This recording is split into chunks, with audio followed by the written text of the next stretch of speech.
Hey guys, welcome back to the channel. This is how to clear my Epic Games web cache.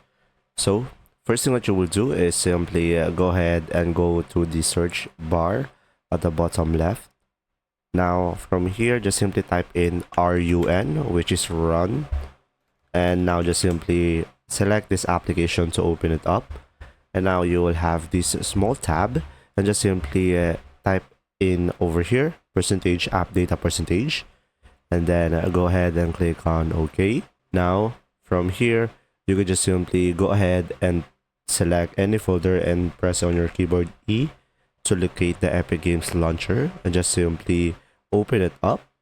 And after that, just simply go to the saved folder, and from here guys, you should be able to see all of your web cache, and you could just simply right click on it and just simply select delete, and you could just simply select all of them and just simply delete them. And there you go. That's how to clear my Epic Games web cache.